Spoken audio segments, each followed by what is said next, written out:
tournament, and I have a 1:16:54. Wait. Just to specify, 1 hour and 16 minutes and 54 seconds to beat this game. Which is insane because that's a really good time, and that's still like 3 minutes off world record. Like the world record in this game is by Dude, formerly known as Simple Dude, and he annihilates this game.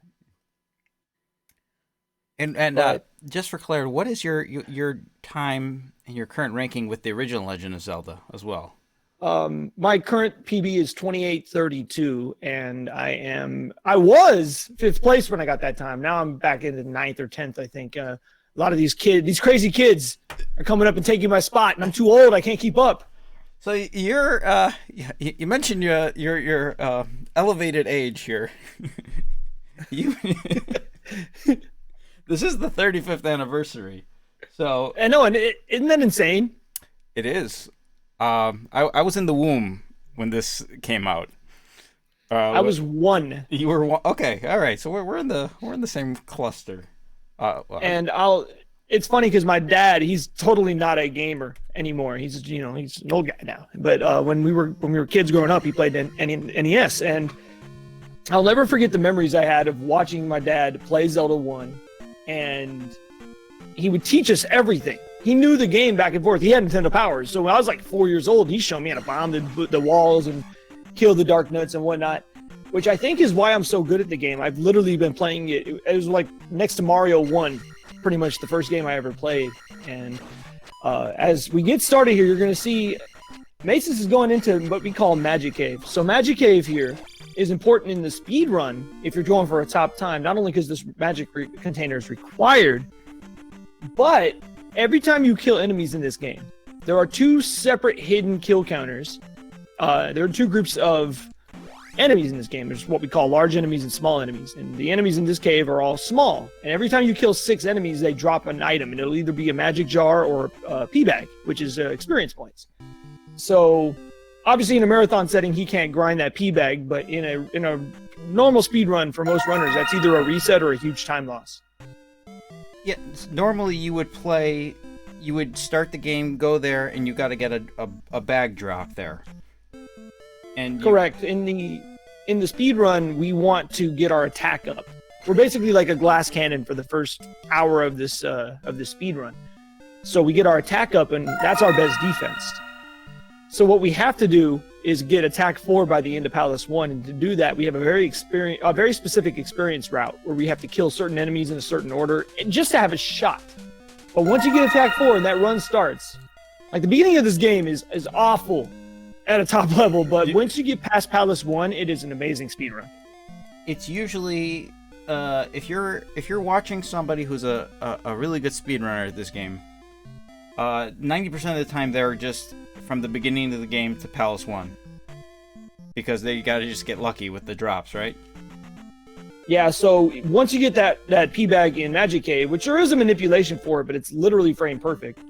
If you don't get that pea bag, it's a 1 in 8 chance. If you do get it, then you got to go to Palace 1 and do that route like we said, and that gives you a 75% chance. If you do everything right, that you're going to get another drop and get that attack 4 and leave Palace 1. As a fellow Zelda runner, Pranzo likes to call it, it's a Jar Jar. And nobody wants to get Jar Jar. You've had enough Jar Jar. Nobody likes Jar Jar. Yeah. Okay. All right. When I don't get it, I go and get that like safety bag that I just got, so I have at least 50. I don't know if that even helps. I just kind of hope for the best that I can get 411. Now, as long as you can kill the gorilla at the heart container screen, and then if you don't get too many bops from the tin suits, you're actually in really good shape here. Okay. All right. How often... going to be... I'm sorry, go ahead. I am back complete with waffles for Stream Fuel, and for retaking the Bits Champion leaderboard. Oh, okay, by the way, so we have like that computer, the audio cue where he reads. If somebody donates 10 bits or more, they can put a message, and my computer reads what they write. So we have a word for this, because you don't hear that, right? Or you hear it on delay, right? Yeah, I actually have the stream audio down right now. I can only hear you. Okay, well that's fine. So my safety, I have a safety word. My safety word is spinach. So if in the middle of there's actually wait, no, it's not spinach, it's celery. Spinach was the celery. Well, if I say anything, I'm gonna forget it anyway. If you say any kind of vegetable at all, I know there's something I need to be aware of. That just means wait, quiet. The computer's reading to me. Yeah. So Hey, I'll see it in chat. A couple streams ago, I decided to eat raw celery on stream, and it's become a meme.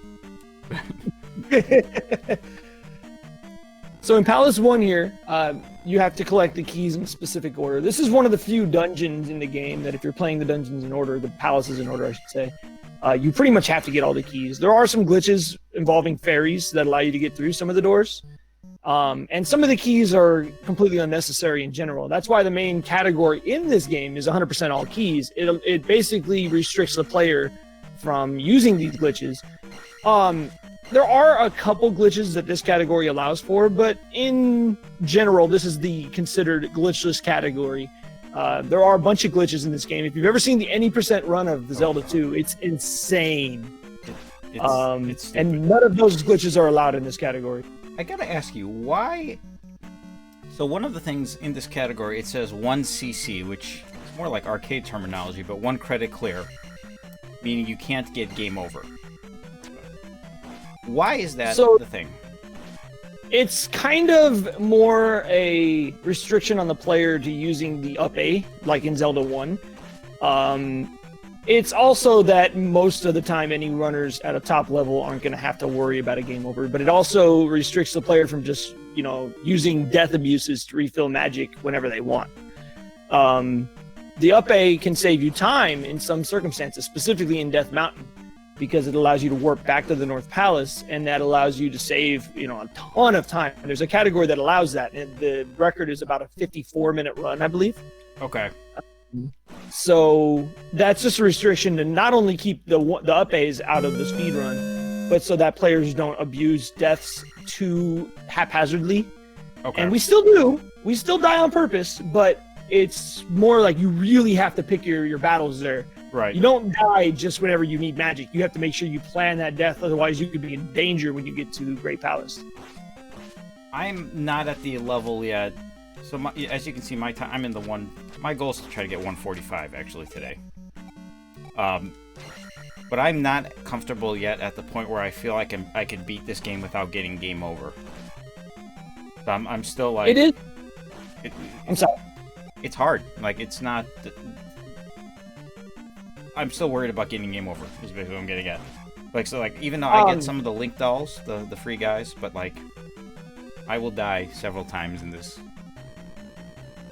So that's one of the biggest, I guess, not roadblocks or anything like that. I guess it's just one of those things that intimidates new runners a lot. I was very intimidated by the 1cc when I first started running this game.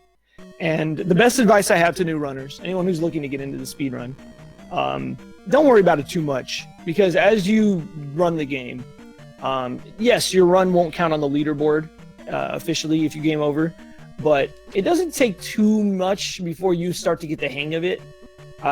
Most runners usually can get a 1cc when they're good enough to get about a 135, 140. And then once you get that first 1cc under your belt, the game becomes much easier. It's hard to explain why, but most runners at that point start noticing that they're not having as much issue dying, and then the game becomes relatively easy. And that's one of the things I love about this speedrun, is that as you improve in skill, I mean, I've speedrun a lot of NES games, and Zelda 2, the combat and the movement and the platforming, this game has such a bad reputation. It is not deserved. This is an excellent game. It's hard, and it's unfair in some spots casually, but this is one of the best Zelda games, best games on the NES, as far as its mechanics, its controls, its combat. It's so slick. It's so good. And so if anyone out there has never played this before, because it's a reputation, the Angry Video Game Nerd made a video on it. People always say it's the black sheep of the Zelda franchise. I beg to differ. I think this is one of the best games on the NES. Yeah, it definitely is. And people say it's hard. I actually think Legend of Zelda is a harder game.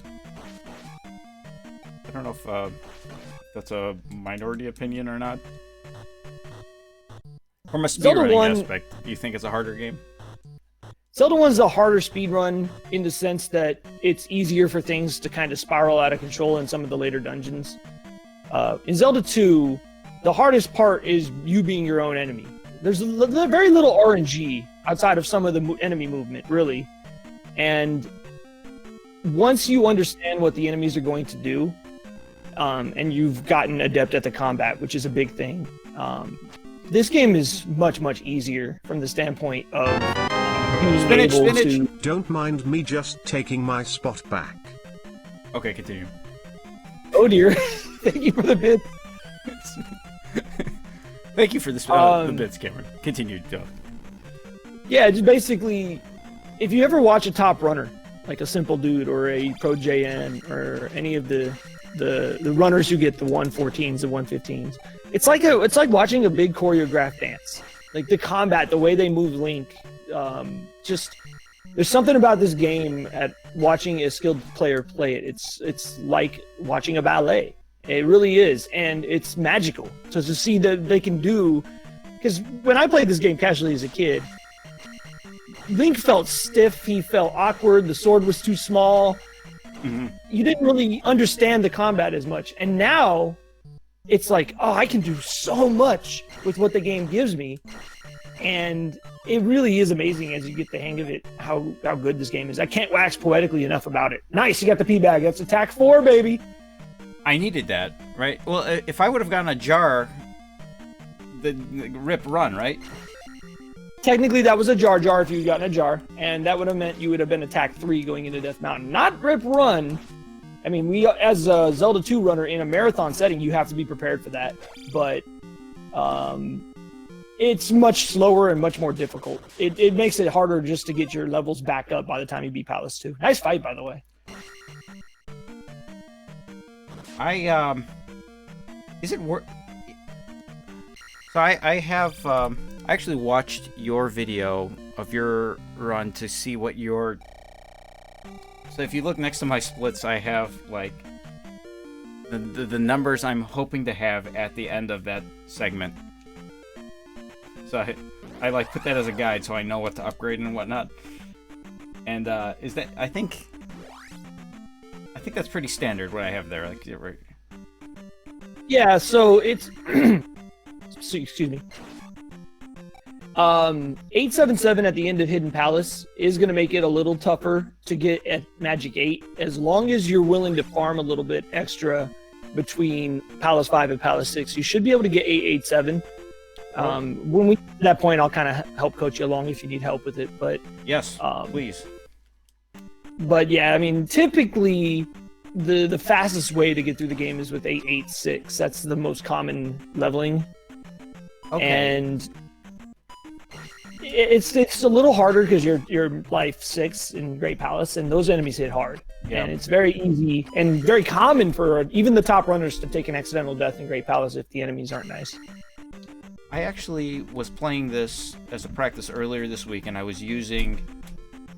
I saw you had 886, I believe, going into the Great Palace or around that period or whatever, and I game overed in Great Palace, and I'm like, man, I really should have taken the life instead of the magic. So that's actually I haven't actually practiced at 877, but I was like thinking maybe that's a better route.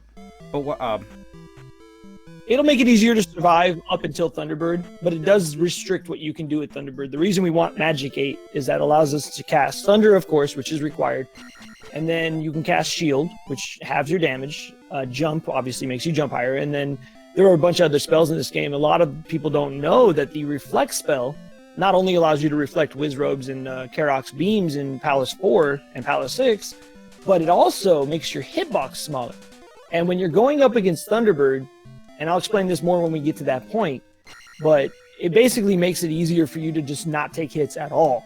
Oh. And you can kind of just get in his hitbox and wail. And it's impossible to cast all of those spells if you're a Magic 7. You can usually only cast 2 of the 3. Mm-hmm. So it does make that battle a little harder. But if you're having trouble getting to that point, then Magic or Life 7 might be a good plan. And it is possible to get 887. You just have to do a little extra when we get to the walk on the way to Palace 6.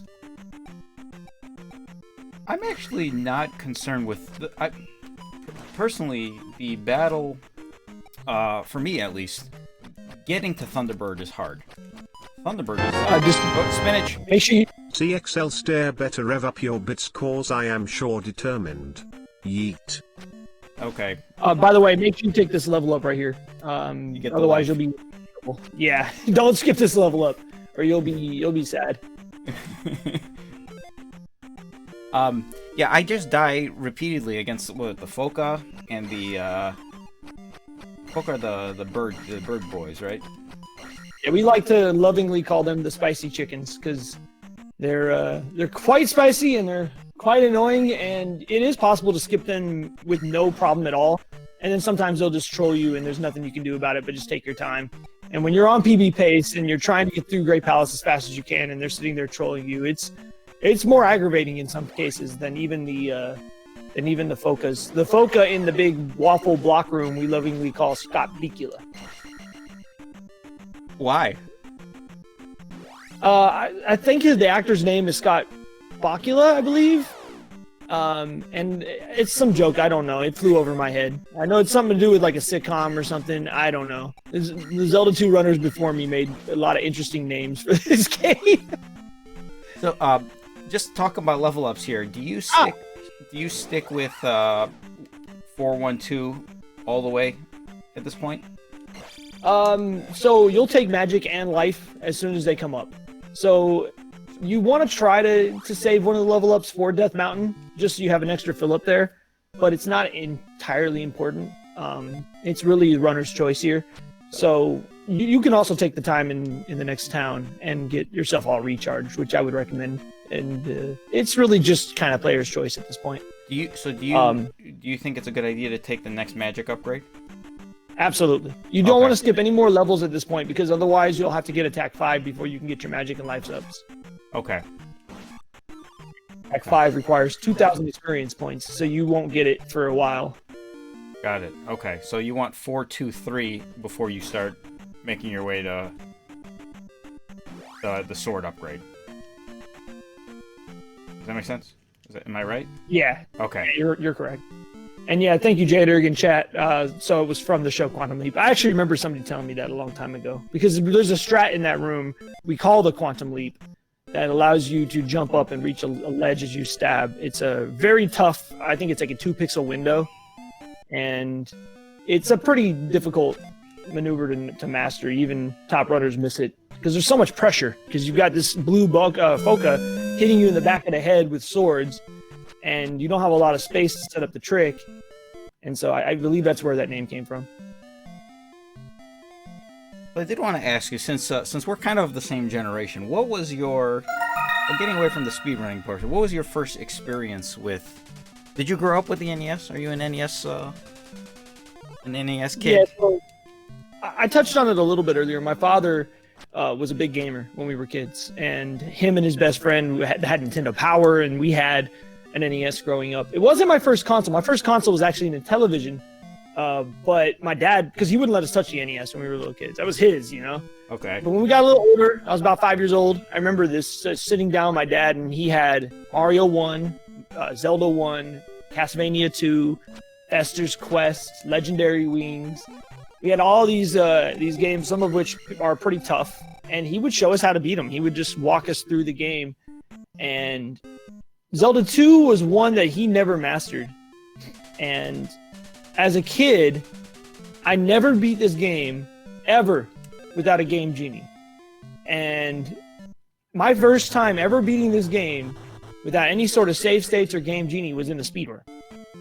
Wow. And that first time you do it is remarkable. It feels so good to be able to put this game under your belt. And this game is intimidating. It scared me a lot, as far as being just, its reputation is somewhat deserved. I think there's a lot of parts in this game that are unfair if you don't know what you're doing. the game doesn't the whole level up structure very well. How you can skip levels and farm your attack. So a lot of players casually end up with like attack 6 going into the final part, and it makes that last area so tough. It's kind of one of those games that once you know what to do, it goes from, okay, this isn't a very good game, to this is so much fun. So you talk about, did you play the original Legend of Zelda? Did your dad have that as well? Yeah, my first clear of Zelda 1, I was probably 6 years old. Oh and, boy. Wow. I mean, obviously, it wasn't in one sitting. You know, it would take me weeks to do it, but being able to just find all the secrets by bombing the walls. Back then, there was no internet. There was Nintendo Power, but they didn't tell you everything. Mm-hmm. And so I would just go onto each screen. I would just use all my bombs, bombing every single rock face. I would take the blue candle and just go in and out of the screen over and over, burning all the trees, trying to find those secrets, and then just to get a door repair charge for my hard work, you know? It's like, come on, man. But, so did you follow the series beyond the NES then as well? Then did you? Oh yeah, absolutely. I am a huge Zelda fan. I have played every single Zelda game with the exceptions of Triforce Heroes, which I think is an abomination. I'm sorry, fans of it. I'm sorry. It's probably a good game. I don't like it. And I've also never beaten Phantom Hourglass or Spirit Tracks. But every other Zelda game, I have completely beaten 100%. Okay. And I assume, is it safe to assume that the classics are your bread and butter, though? Like, I mean, as far as speedrunning is concerned, yes. But my favorite Zelda game is probably either Wind Waker or Majora's Mask. Oh, really? Okay. That's surprising to hear that. Majora's Mask, I think, is so good. It's not underrated at all, but when people talk about the best Zelda game, they don't ever mention Majora's Mask. I think the way they did that game, the setting of it, and the conflicts it gives the player are just remarkable. It is like it's like a game that's like its own speedrun kind of because of the restrictions it makes you do. The first time I beat it was when it came out. My buddy had it, and I beat it with him. I didn't beat it by myself until much, much later. But I never forget, we were working on the Andrew and Kafia's quest. And for those that know what I'm talking about, that's a very long quest in the game where you have to, you know, from the very beginning of your day, and day one to the very last second, you have to just time everything perfectly, and you can't make any mistakes. And we messed up over and over and over and over again. It took us days to beat it. And then when you finally do, and you're in the room and you reunite the lovers and they're together at last, and that clock's ticking down, and they look at you helpless and they say, "Don't worry, we're fine. Save yourself." And the only way you can save yourself is to go back in time and destroy all your hard work. It's like that gives me chills even just talking about it right now, man. Like, it's so good. It really brought me to tears. Seeing Anju like drop to her knees to hug like little cafe it was so cute. It's probably the most touching, one of the more touching moments in the series. Right alongside Midna when you're saving her on Wolfback. Right alongside when Zelda collapses coming out of the thing in Skyward Sword. I can't remember exactly. I've only played Skyward Sword once, but I'm excited for the HD. I am. I'm excited to try it without the motion controls or with improved motion controls. I don't think Skyward Sword deserves the hate it gets either. I think it's not the best Zelda game from the gameplay perspective, but the story is up there with some of the best. Yes, we'll leave it at that. I've got my thoughts on Skyward Sword. I have a lot of issues with Skyward Sword. I don't know if they're gonna give it the full, like, I kind of worry that they're gonna give it just like the Twilight Princess treatment, where they just give it a fresh set of paint basically, and then they updated the control scheme. But I think it needs more of like a Wind Waker remake, where they like totally change a lot of aspects of the game. And I guess it's too early to tell to see. I mean, Twilight Princess is the best way to play that game in HD, but you're right. I was disappointed with Twilight Princess HD, only because the amiibo and the hidden dungeon and all that, it kind of felt more like a shoe-in. It didn't really do much, and it didn't really upscale HD as well as Wind Waker did. I think Wind Waker, even on the original GameCube version, is still one of the most beautiful games. It's so good, and it looks so good even today. And Nintendo was so forward-thinking back then, because that was one of the first cel-shaded games. Mm-hmm. That was right when the cel-shaded explosion happened, where everything was cel-shaded. And that was one of the first ones, like with Beautiful Joe. There's like another one I can think of that was really good. And I remember when I first saw it, I was like, "Oh, this is stupid! I can't believe it!" Because they had that big tech demo at I think it was Space World. Yep, Space where World. They had Ganon and Link face off, and it looked so good, and I was so pumped for a really nice looking Zelda game. And then we got Wind Waker, and I thought Wind Waker looks so stupid. I can't believe Nintendo's killing my favorite franchise. And then I played it.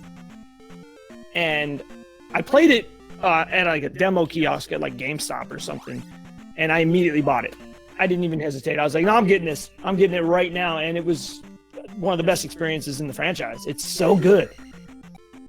I feel like that initial Wind Waker reveal is the first time I can ever think of in my life where I feel like the internet blew up over something. Like, I remember message boards and like what happened to, what is this, like, baby Zelda? Like, where's my real Zelda? You can tell Nintendo knew they made a lot of people upset with it, because we haven't had that style in a mainline console Zelda since. We've had it in Skyward Sword, Phantom Hourglass and Spirit Tracks, and we've had it in Triforce Heroes, and Four Swords Adventures and Hyrule Warriors, but none of the main Zelda games on the consoles have had that sense. Yeah. That's the crazy thing about like Zelda. They like reinvent the wheel every time with their graphical style. Nice every fight. Other game. That was good. Yeah, that was actually really good. Other than that death against a bot in Parappa Palace, this is doing quite well. This is okay. I am behind, but that's okay. I love how we just casually chatted about Wind Waker and Majora's Mask the whole time you were in the hardest part of this game, and you just played it like a champion. Do you think this is the hardest part?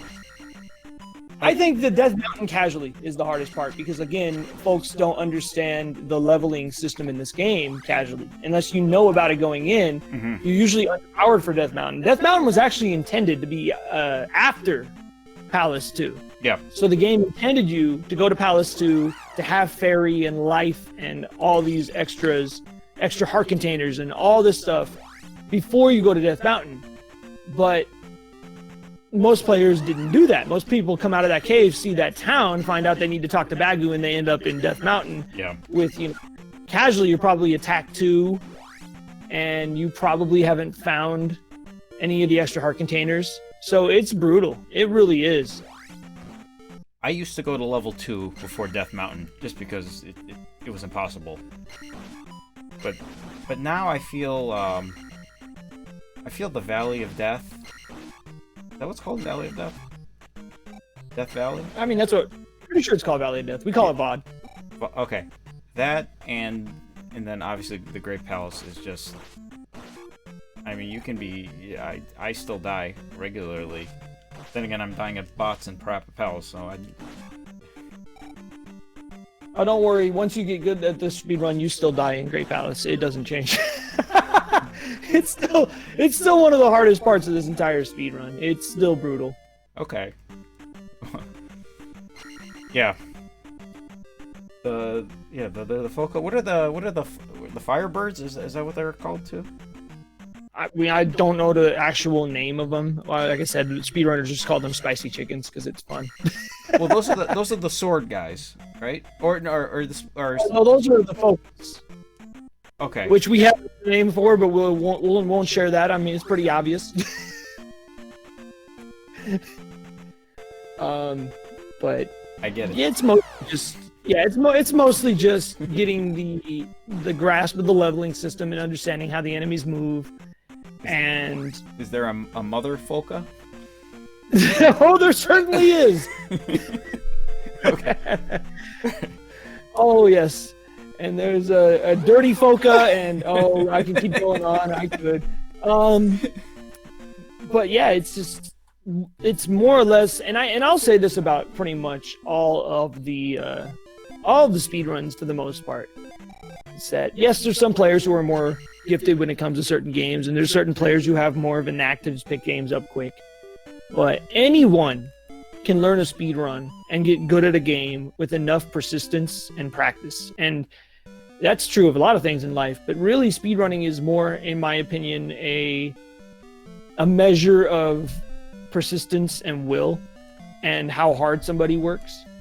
And then the ability to stay patient and to stay grounded and to work hard even when you're finding success.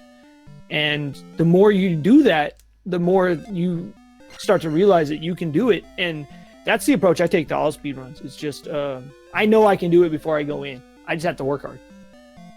I feel like I agree with your sentiment almost completely. Like, I feel there is a, there's a bar, like take this game for example. I think 90 minutes is the time that anybody who's anybody, doesn't matter whether your talent level in video games at all, anybody who wants to put enough time in could get 90 minutes in this game just by playing it 40 times over or whatever. 100% agree. It's mostly just understanding the mechanics and the leveling and the route. And once you know those, there's a lot of leeway in this game. There's a lot of safeties. There's a lot of backups as we go. Great Palace, for example, if you're close to game over, there's a hidden life in a couple spots. There's hidden jars. There's a ferry. A lot of that stuff's out of the way, and you don't want to grab it in the speed run. But if you're on the verge of death, especially in like a race, you have no choice, right? You don't want to risk it, because if you die in Great Palace, you're losing 5 minutes. Mm-hmm. I feel that like anything beyond, I don't know if like, I just use 90 minutes as like a reference point, but like anything beyond that, then it's like, okay, like the hurdle is just so high then to get better at that point. Like I don't think anybody could get like 80 minutes. Like that is like there's some people that can play this game forever and never get 80 minutes, I feel. I mean, it's definitely a tougher nut to crack. It's just like sub 30 in Zelda 1. Actually, I would say sub 80 in this game is more like a sub 32 in Zelda 1. So you mentioned that there's something, I think, like the core classic Zelda speedrunners, it's the 30, 80, 90 challenge, right? Is that correct? That's getting 30 minutes in The Legend of Zelda, 80 minutes in this game, and 90 minutes in A Link to the Past. Correct. I think there are 9 of us now. I know there's 8. The most recent was TGH, who is also the current record holder for the trilogy. And you probably already know who TGH is. He speedruns so many different Zelda games. He's the current record holder in Link's Awakening and the remake of Link's Awakening. And speedruns a ton. He's one of the best Link to the Past runners in the world. He's now one of the best Zelda 2 players in the world. He just picked this game up like 8 months ago. And he's already one of the best. I held the trilogy record for a little over 2 years. And then Tej learned Zelda 1 and Zelda 2 in a matter of months and just annihilates my record. But 30, 80, 90, I was the first. And then Lack Attack has it. Ice Blue has it. He's another top runner that a lot of people should check out if they like Zelda speedruns. I believe Almighty Drizzle, True Blue, TGH. I know Rooslugs is going for it. He's another top Zelda 1 runner. I'm trying to think who else has it. I know there's a couple more. But it's probably the pinnacle of where classic Zelda speedrunning can get as far as your skill in multiple games, because all 3 games are different in so many ways. A Link to the Past is a difficult speedrun from an execution standpoint. There's not a lot of RNG except for the worst RNG in the entire trilogy, and that's Aghanim. Oh god, little blue balls. You could be on world record pace, and Aghanim could say, you know what, here's 11 blue balls, have a nice day, enjoy your reset. Yep. And there's nothing you can do about it. It's a very frustrating speed run, and when you finally do get through Aghanim on a good pace, for the next hour, have fun executing some of the toughest parts of the entire speed run with your heart pounding. You now made it past the choke point, and it's still a very fun speed run, but I feel like it's a different monster, and I think that's why it's such a nice benchmark. You have the sub 30 in Zelda 1, which takes extreme skill and a lot of patience. The sub 80 in Zelda 2 takes a lot of practice and the ability to do a platforming game, which is completely different than the other two. So I think it's like a nice medley of skill for somebody to be able to do that. And it's anyone who can get those numbers in those 3 games, I think, has the rights to kind of feel proud, because there's not a lot in speedrunning. Like even Mario speedrunners, a lot of Mario speedrunners are really good at Mario 1. They go to the other Mario games. They're just naturally good at it because they play very similarly compared to how the Zelda trilogy plays. When you say the Zelda trilogy, your time, you mean like they play back to back to back, right? 3 in a row, right? There is a category that does them all in a single RTA, and that's luckily you have to do Zelda 1 first, because that's the hardest of the 3 to get a good run in. But there is a single PB leaderboard that has just your 3 PBs added up as well.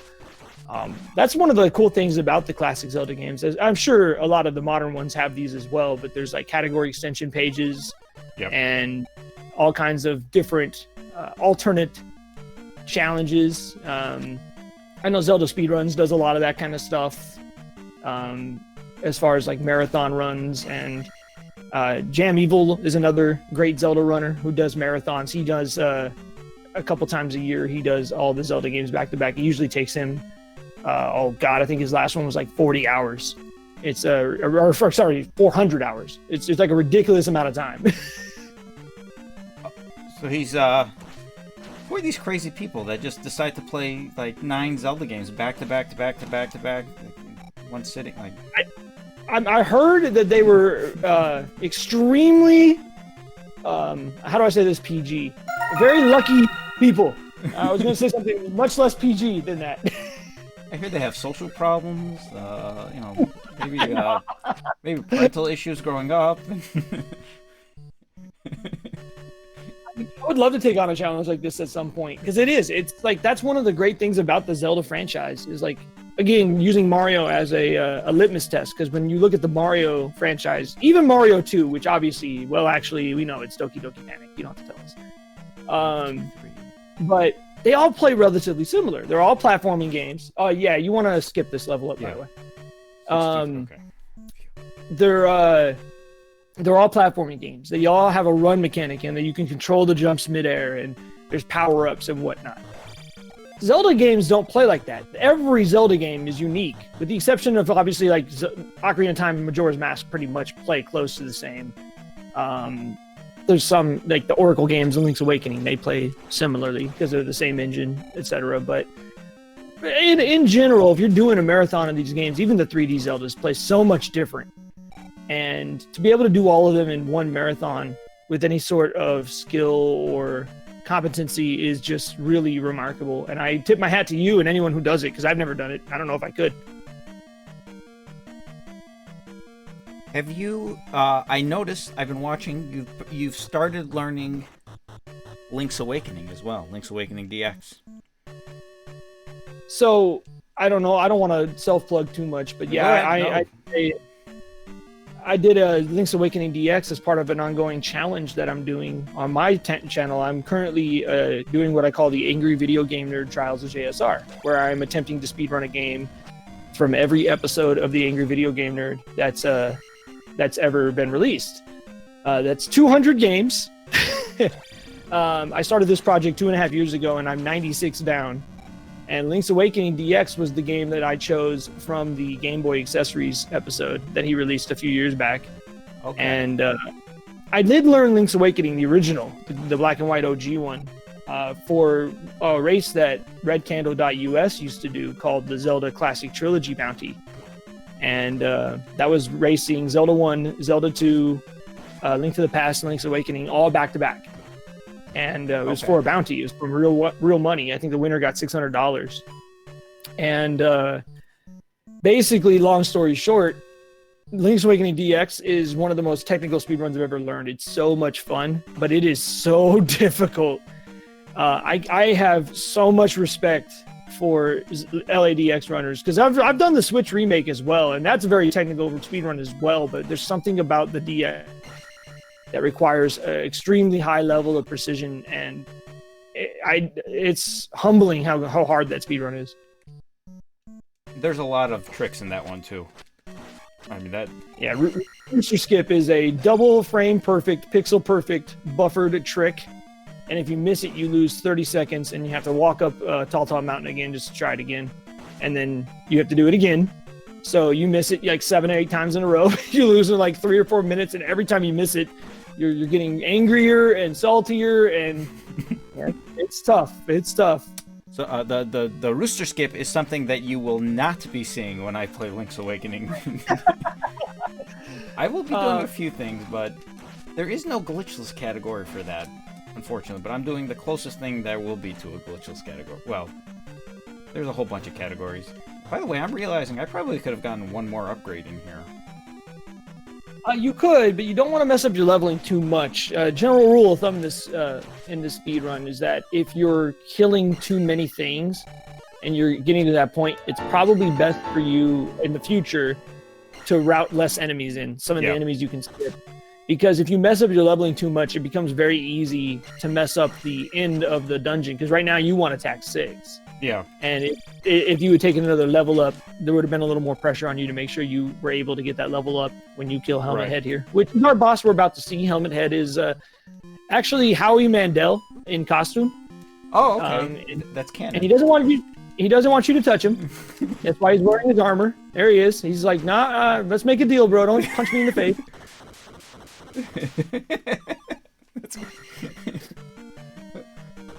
Is that your own material right there? Oh, actually, I have to credit that to Cantaloupe Me, another great Zelda runner who is close to the 30, 80, 90. He needs the sub 90 in A Link to the Past. His Zelda 1, Zelda 2 PBs were the record until TGH came and just annihilated every category in the trilogy, in the classic Zelda world records. But to answer the question in chat, and I don't want to go too much into that again, if you want more information on that, I do have a website I'm currently making. It's up, but it's not complete yet. It's avgntrials.com. And the worst game was Independence Day for the PlayStation. It was it's funny because if you watch The Nerd, his Independence Day episode, he kind of makes it seem like an average game. It's not. It's so awful. It's so unfair. It's so ugly. There's no music. The controls are butt. Like oh my goodness. If you want torture, play Independence Day. It is torture. Let me ask you, since you're a big Angry Video Game fan, is there any games that he really dislikes that you like strongly disagree with and like think they're actually really good games? Oh, there's a ton. And the most recent example is kind of relevant to the Zelda franchise a little bit because I feel like it plays kind of like Diet Zelda, and that's Deadly Towers for the NES. Okay. He makes a review of that was kind of a weird one because he had everything he said in that episode was what fans wrote for him, and so he doesn't really talk about the game too much, and he gets kind of stuck in the first part. That's the only problem with that game is that if you're doing it without maps, it's very confusing and very annoying. But once you get through the initial part, it's actually a lot of fun and it kind of plays like Zelda. And I do think Deadly Towers is not a great game by any stretch, but it is nowhere near as bad as he makes it sound. And I enjoyed that trial. It was very entertaining. And I mean, maybe just because I like the top-down Zelda games so much, it just came naturally to me. And it was a very fun speedrun to get the hang of. I always liked, as a kid, Nightmare on Elm Street. I didn't think that was a bad game. That's another really good one. Another really good one. There's obviously he talks bad about Zelda 2. How dare him? This is not a bad game. Well, he said good things about it, though. He did say good things about it. That is true. I remember like that was like the big twist at the beginning. He's like, "Wait, this is a bad game?" It's gold. Yeah. Yeah, I remember that. I love this game.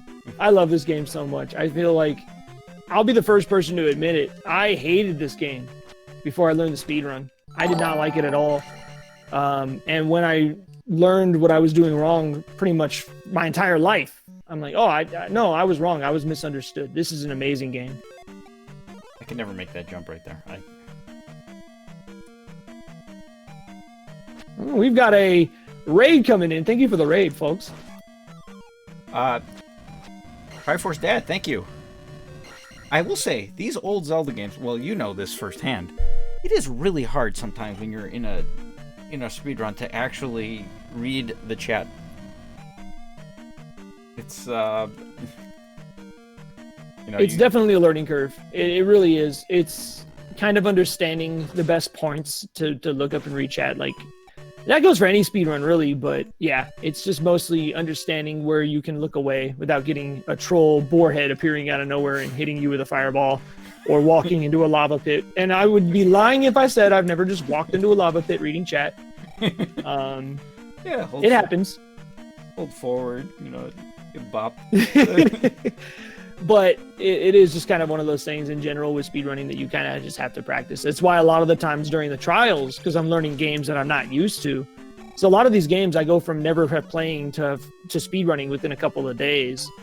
And so when I'm doing attempts of it, I'm not familiar with those points. So a lot of those trials, I'm like super serious and super focused, and I'm not really chatting as much. And it does make me feel guilty a little bit, but folks seem to like it, so I don't mind too much. Here. So there's a really cool strat you can do against him that once you know it, this makes this part almost free. And there's a mechanic in this game called the jackhammer. Okay. So when you're attacking normally, you have a limit on your amount of attacks you can do per second. If you ever watched a Ninja Gaiden speedrun, there's a similar strat with the final boss Jackyo, where you can mash a specific way and just damage as many times as you can mash. In Zelda 2, as you're down stabbing, if you let go of down and then press down again, you can immediately re-stab it. It counts as a separate hit. So if you can get in his hitbox and just mash down, you can kill him extremely quickly. So what we will do is we'll jump into that blue IK's hitbox and then mash down right up as we're about to hit him. And you can just mash on through him and just kill him really, really quickly. It's pretty sweet. Okay, so you just rapidly press down. You don't hold down. Once you jump into his hitbox and you're above him, the first hit will hit him and you'll bounce up against the ceiling, and then you just mash down. It's not easy to do if you've never done it before, so I definitely would recommend practicing it before you try it, but it's not hard once you get the concept. Once you understand how to do it, it's almost free. Okay. Alright. Well, those guys ruined my day. And you fight like 5 of them throughout they're all over the place. This is not right. Yeah, there's a lot of hidden advanced combat strats in this speedrun that are pretty cool. For example, the Thunderbird, there's a strat we like to call the Panic Dolphin, where you get into his hitbox and you hold down and you rock the D-pad left and right, kind of like a Panic Dolphin. You're just kind of floundering around. And if you do that right, you can kill him in one cycle. And that's an extremely tough strat, especially with all that pressure. Yeah. It's insane when you see a perfect Panic Dolphin. Like, Thunderhead to me, he's one of my favorite bosses in the entire Zelda series to fight. I just really like him. But I don't actually think he's very hard. Like, I'm pretty... I don't think I can beat him quickly, but I'm pretty confident usually in being able to beat him without getting hit. But, I'm gonna die here. Oh, wait, that's a good life. Magic jar right there.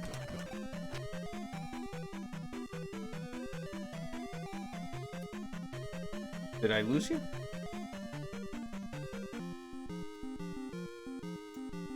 We will having some technical difficulties tonight. Oh, I went too far. Oh, what is happening right now?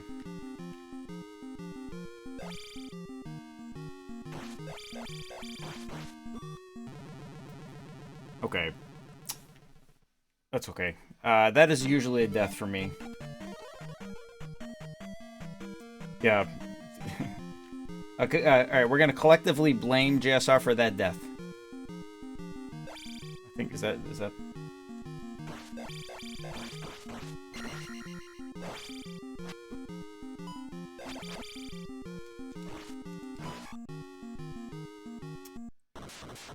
I am falling behind here. I don't know why. I feel like I've been doing okay, but every split is getting worse than the previous one. It's not a good trend.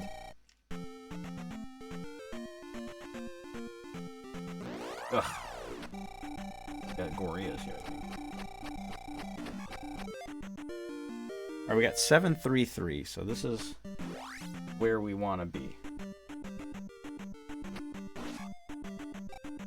I feel like this next portion of the game is not that hard. And then it ramps up again towards the end.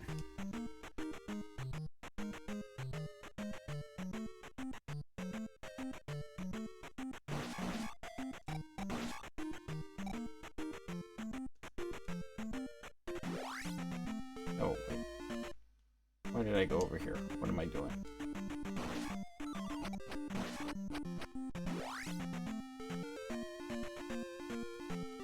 Go away from him. Okay. We're off to the east.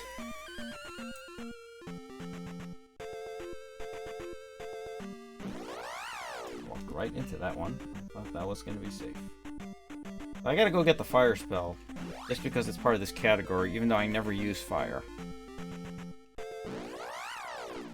All right, mic check. Am I back? Yes, you are. Sorry, my computer just decided to stop working all of a sudden. I don't know what was going on. Was it the dreaded Windows update? Not really sure what happened. I lost control of all my devices. I can still hear you, but nothing was working. That was weird. Some sort of glitch. We collectively blamed the death against was it Rubenach? Is that his name? We blamed it was probably deserved, I'm sure. We blamed it on your audio trouble. So here you got to get the fire spell, but do you ever use fire? You can. It's useful in the cave on the way to Hidden Town of Kasuto. The cave with the Tektites in it. That the last cave you enter as you go through the forest right before you get to the Hidden Town.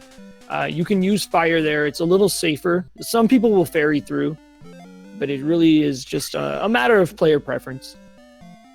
Actually, ferrying through is a good idea because you're in the town, so you're going to get your magic refill. Good idea. Alright, so this next one, I got to get 834. But there's a lot of enemies in this. Like, is this a pretty, like, I can skip most enemies and I'm going to be fine?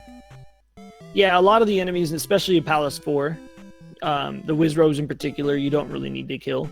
And you do have to get your experience points to a certain level, so it's tempting to go for another level up here, but I strongly suggest just taking the life and then making sure, because you really want attack 8 going into P5. It's paramount that you have that. Yeah. Okay. 8. Okay, so this shouldn't be that. I don't need to grind. I feel like what you were saying earlier is like. Oh boy, what is happening? Just getting comfortable with like the combat and just being familiar with like I'm killing way too many enemies, and I don't need to be killing most of these enemies. Yeah, it's just kind of one of those things that if you're a newer runner, it's easier to kill them if you're not sure. But the route of this game is very specific on what enemies we kill. We know exactly where we're going to be, and then the only variable is whether or not you get the P bags on the way. And if you do get them, then you can kind of skip some more, but it comes with experience. Even if I were to derust and play this game now, it would be kind of tough for me to remember some of the enemies that we can skip. It's kind of one of those things that just has to come with experience. When was the last time you played this for a speedrun? I did do this game in the trials already. It was kind of an unfair game coming in because I had already been speedrunning this game before the Angry Video Game Nerd Trials began.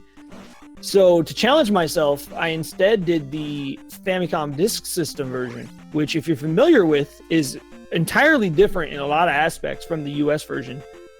The Famicom Disk System version not only has different sound effects and a couple upgraded graphics and whatnot, but the leveling system and some of the bosses are completely different. From a speedrunning perspective, they're completely, entirely different routes. There's similarities to them, and runners of the US version can go into the FDS version relatively easily, but your attack 8 very, very early in the run, and there's a lot more enemies that you can skip, and there's certain areas of the game that play a lot differently. My favorite difference is that in Palace 5, there's an invisible wall hidden behind what looks to be a solid wall that you can pass through. And that enemy right before that is an iron knuckle, a blue iron knuckle in this game. But in the Japanese version, that you get to refight Horsehead. Really? That's cool. So that's like the running joke that we're really fighting Horsehead, but he's just in disguise. He's in a costume. He's embarrassed over his defeat in Palace 1, and he's shy now, so he's fighting as an iron knuckle for Halloween. That's awesome, actually. Especially because, I learned this trick from you. Wait, how do you go down here? You go down here? Oh, so for this, you have to hold down as you cast Fairy. Oh, okay. You have to be crouching. So go back off the screen. I don't want to waste. And then try it one more time. And then after you get this, you might want to go back and get your magic. There is a jump you can do. In fact, before that was discovered, it was discovered by a runner named Highlander. He's a Zelda 2 runner. He calls it Fairy Claws because you go down the chimney. But before that, there was a pixel perfect super jump where if Link jumps from a very specific spot, he can make that jump from the doorway coming into that screen. It's annoying, and I'm so glad we don't have to do that anymore because it's there's not really a good visual cue for it. It's just you have to do it.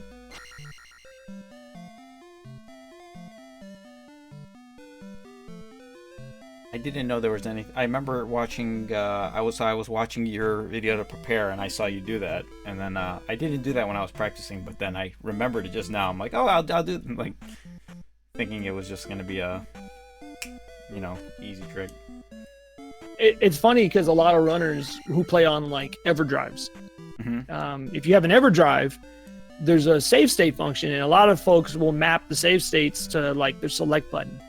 And they'll have up and start, or up and select, and down and select as their save states. And the reason I mention that is I and a bunch of other runners, I've seen it so many times where they'll get to that trick and they'll forget that they have save states turned on. And then they'll go for that trick and load a save state and ruin their run. That's fantastic. Yeah, and that's why I try to play on real cart, because then there's no excuses. You just gotta do it. Are you allowed to play on an EverDrive? Is that? Yeah, I mean, for the most part, most NES games, the communities are okay with it. There's a few communities I've seen in the N64 speedrun. Like, I don't know about Ocarina of Time or Majora's Mask, but I know like Super Mario 64, for example. Those communities won't let you run on an EverDrive because there's certain things that you can do on those that you can't do on the real cart. That's the general rule of thumb with any speedruns, is that as long as the game plays exactly in every aspect, especially from a speedrunning perspective, as the real cart and real hardware would, then it's allowed. And with NES, there's not a lot of variable there. There's a few games that have that. I know Metroid has a really odd quirk as far as how your Ridley pattern is with in regards to certain hardware and certain cartridges. But there's not very many examples on NES. For the most part, it's not a big deal. I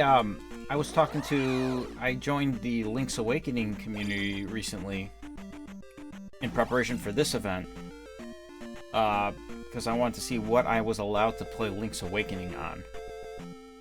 I actually jumped into your stream a few weeks ago because you were playing Link's Awakening. I ordered a mod chip for my GameCube because I want to play the game, but like the Game Boy player, it's a mess with the GameCube. You gotta have to. There's multiple workarounds, but Anyway, but I had found out that you are not allowed to play Link's Awakening on the Nintendo 3DS eShop. I did not know that, actually.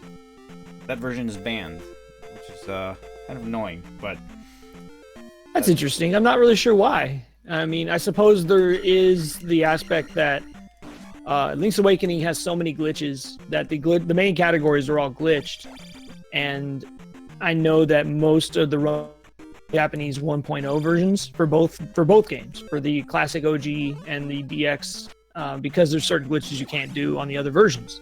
So from that aspect, it makes sense. But to outright ban it is kind of odd. But I'm sure I'm not as involved in that community as I am with some of the other Zelda communities, so I can't say for sure why I know they did that. There's probably a good reason. I couldn't tell you.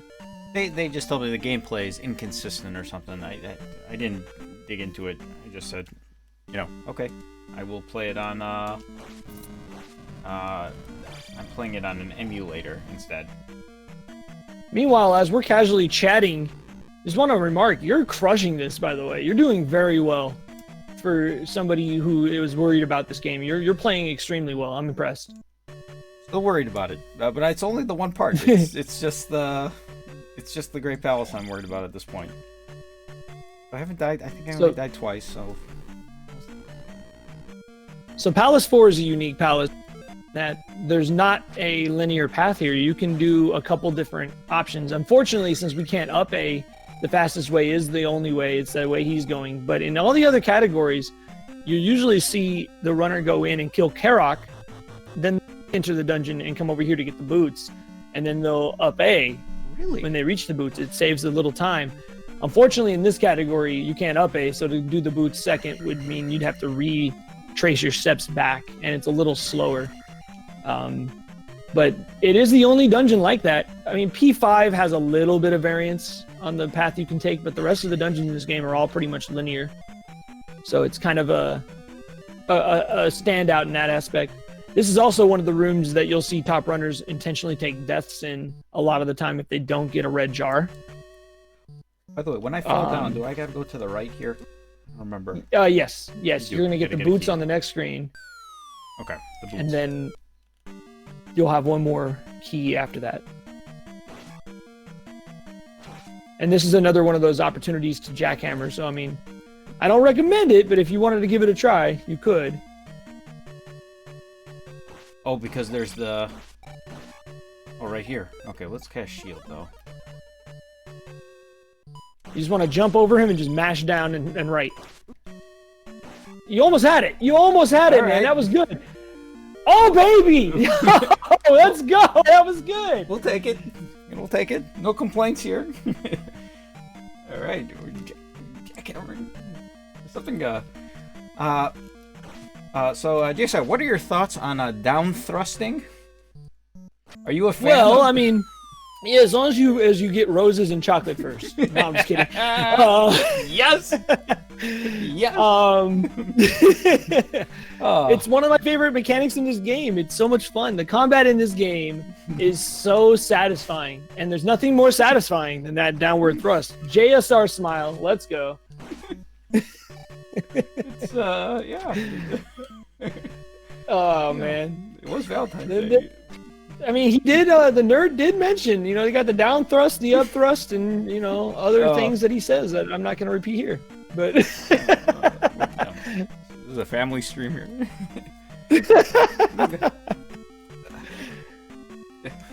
So now he's got all of the requisite keys and the boots from this part. Now we just have to get a few more of the keys. Oh, in it's this spinach. dungeon. Family stream? Yes, this is a family stream. Continue. Oh.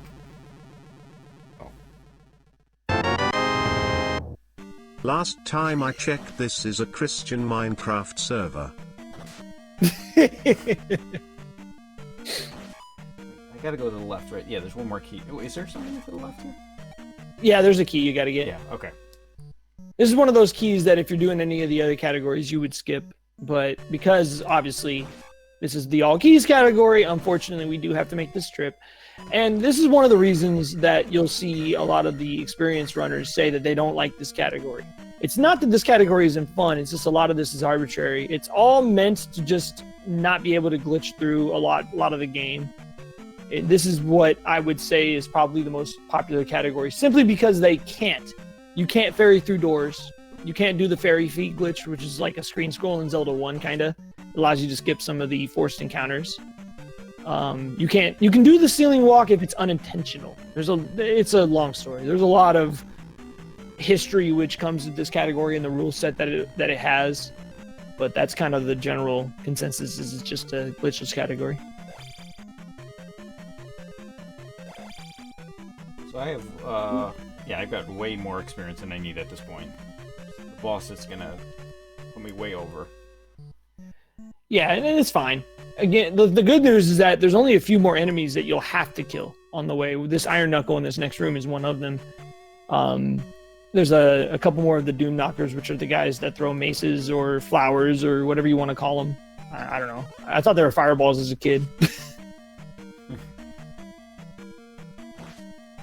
Do you think they should bring back some of these enemies from this game? And some like this? I think they should remake Zelda 2. Honestly, I know somebody in chat mentioned that earlier. It frustrates me to no end how much Nintendo seems to say, hey, this is like our classic. We're going to put this on the NES Classic. It's in the eShop. It's in the Switch Online. It's in the Virtual Console. We remade it on Game Boy Advance. It's on the 25th anniversary disc. Oh, but yeah, we're not going to remake it. And we're not going to talk about it. And you'll never see any enemies ever again.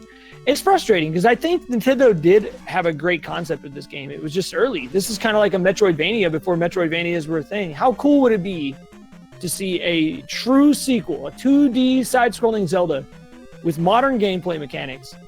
You have to go right here and get a key. There's like when I play games like Symphony of the Night or Bloodstained or The Messenger, I can't even imagine what that would be like if they made a Zelda 2 game in that style. It would be amazing. And Nintendo, as much as I love them, they frustrate me sometimes, and it's just annoying. Okay. You can't cast Fairy. Darn it. Yeah, I didn't have it. But this is like where I'm starting to worry about my... Oh god, stop jumping, mouse. Oh my god. I hate this room. So, if you ever want to get through here, just kill those guys. Just make sure you don't scroll the screen left too much, because they'll respawn. Oh. Okay. Is this a death screen, by the way, as well? Yeah, I mean, obviously, I wouldn't take the deaths in your case, but... Yeah, basically... Oh! Oh, no! Oh, the save, dude! I was so close. Let's go! Okay, now there is some bad news. Do I not have enough? Do me a favor, press start. I don't know the exact number of magic points you need here. 80. Oh, boy. Okay, so you need to farm a blue jar. So here's what you got to do. When you get to the next screen, there's going to be those Mews, the little spiky guys. Yeah. On the just pouring bridges. You need to kill one until you get a blue jar. It's 6 kills per drop, so you're going to be farming here for a little bit. That's the only way for you to avoid a death, because you're not going to have enough magic to cast Reflect. Okay. So I got to kill him. Oh, wait. Oh, so I got to... Oh, but geez, if I... Yeah, it's not easy. This is unfortunately the only option you have other than a death. Even if I kill him, though, how am I going to get the jar? Oh, boy. Very carefully.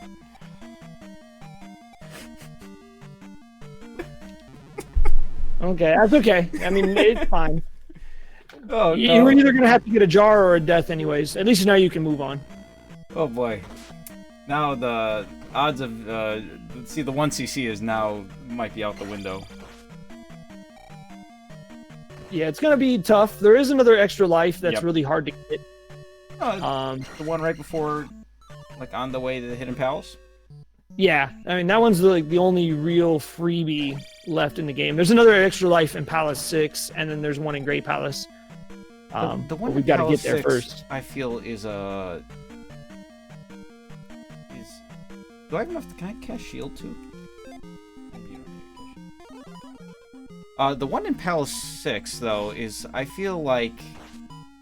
you die every time you go and get it. Yeah, it's kind of a death trap, even for, people with experience in this game. It's pretty tough. Nice fight. I see you've been practicing. Nice fight. I'm really good at that fight. That's. I think I'm. You know what? I'm gonna go on a limb and say I'm almost as good as you at that fight.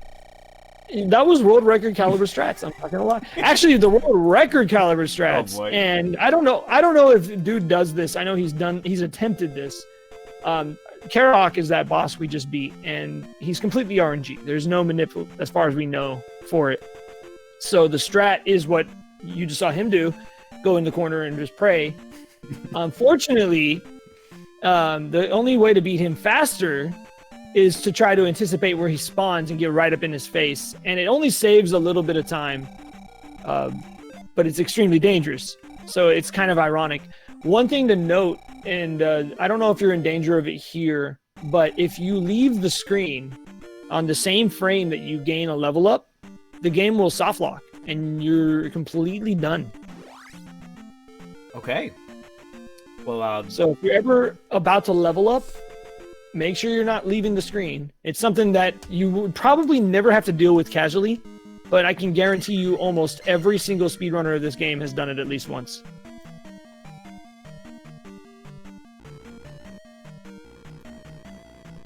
That heart screen is a popular spot for that because a lot of the times we get that heart after Palace 5. And if you ferry and you have a certain amount of experience points, I've soft locked on that screen before. Why? I've noticed that, by the way. Why do people get that after Palace 5? Simply and solely because we're going to get Magic 6 with our level ups there. So you're going to be taking Magic 4 in this dungeon, by the way. That allows us to get a free Magic refill, which gives us fairy options for the Wilson screens, the fence screens coming up after P5. Okay, the Wilson screens? Yeah, we call him Wilson screens because he pokes his head over and says, "Hi-ho, neighbor," and throws rocks because he's a professional assassin in Ganon's reborn army. You've got mace-throwing knights, and you've got lizards, and you've got axe-wielding demons and spicy chickens, and then you've got Lizalfos that stick their head over a fence and throw rocks. I might be aging yourself a little bit with that reference, too. I don't know. I don't think so. I don't know what the Home Improvement. I didn't watch Home Improvement, but that is. I mean, that's my generation too. So that. All right, this is another dungeon where Erica, thank you for the subscription. All right, left. Go down the elevator, then I go right. Right. Yeah. I lost my train of thought. Oh god, I hate this one. Yeah, this is one of the worst parts of the entire speedrun. Thankfully, in the other categories, you don't have to do it. You have to wait for the blocks to fall. There has to be at least 2 to even be possible, but it's only really easy to get with a stack of 3. And you have to just get it. And you can lose, like, in your example here, you're getting screwed by RNG right now. That's the middle finger of doom. That's what we call that. The game's giving you the middle finger right now. Oh, shoot. I messed up. I don't have jump either.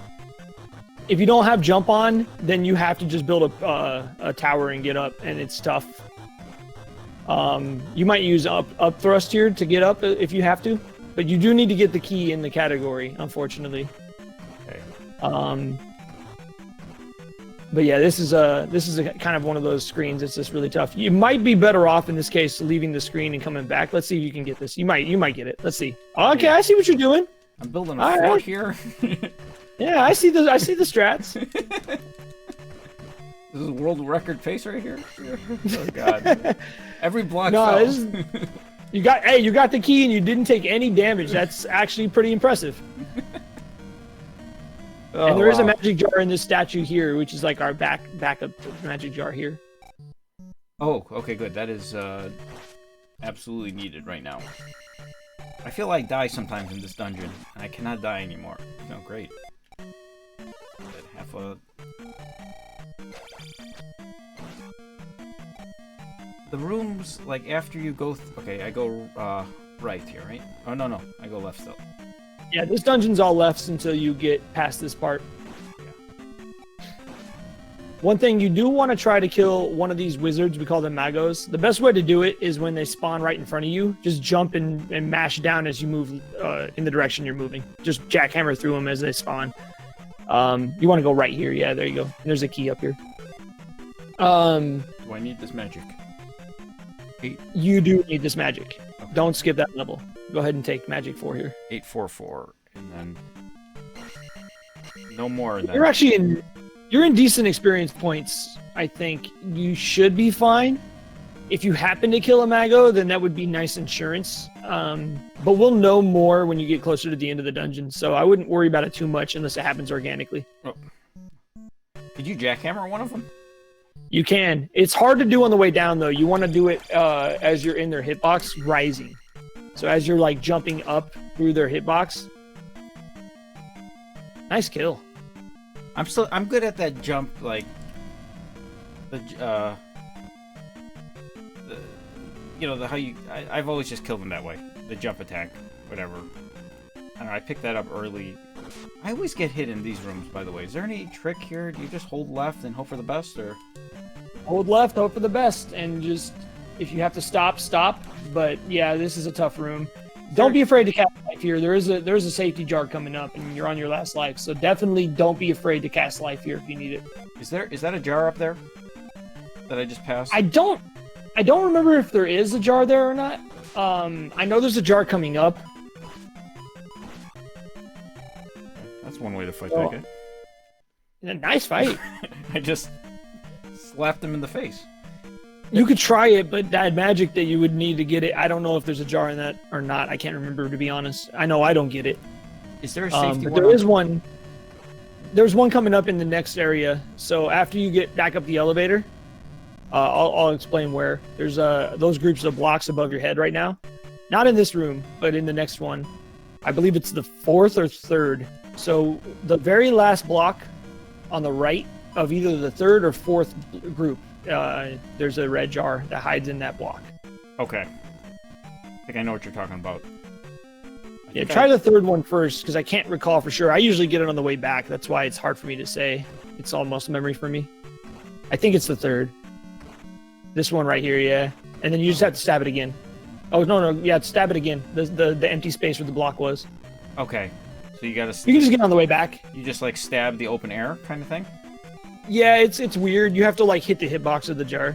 So sometimes you'll get it without having to stab twice, and then other times you won't. I don't think I need this, but... Hey, it's worth getting it. You should be good on XP now, because you only need, I believe, 1,200 to skip the level up, I think. And if my memory serves me right. Goomba? Is that his name? Goomba? Goomba, I believe he's 500 XP. They go up 100. So actually, I think you're good now. I'll know when you skip your next level up. I'll know for sure if you have to kill anything else. So yeah, the next one right here. Not this one, but the next one. Okay, it's not... Oh, it's... Oh, no, it's the next group of blocks to the right side. There we go. And then stab it twice. There you go. Okay. There's one more safety jar that you're going to get before the end of the dungeon in a statue. Do you know about that one? Yeah, it's yeah, it's right where that iron knuckle is. Or it's a little past that. The rooms all look alike, but I think I know which one. This dungeon. It's a room. Twice. It's a room. You'll see the Doom Knocker, the mace thrower guy, up on a ledge. There's a statue right after him. Oh. After you go back up the elevator and you go left, you'll. Okay. Yeah, it's like a room like one of these guys, right? Like. Yeah, but it's not this one. It'll be the next one. Alright, I go down the elevator, left, get the key, and then win. Yeah, you could probably skip that jar for now. Yeah, I might need that on the way back. I would save it. Exactly, because you're in pretty good shape right now. Don't be afraid to cast life if you need it, because you'll have that full magic refill. What is that? Nice. Okay. I didn't need that. Yeah, you're good. you're good on XP, so you don't need to kill anything else. There's a couple enemies you'll have to, like these Iron Knuckles, but you're fine on XP. There's another blue guy here. This guy's decent though.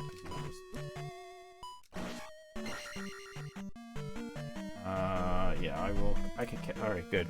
Yeah. All right, we're gonna get through this dungeon. No problem. Still losing time somehow, but whatever. If you can get through this dungeon and you can get that extra life without taking a death, you're in decent shape. This is far from over for the 1cc. It's gonna be an uphill battle. We can do this. Far from over. Is that okay? This is your era. I think it's a Frank Stallone song. Far from down, but far from over. Far from over. I think. You know what I'm talking about? Something like that. I think I know what you're talking about. That might be a little before my time. I think it's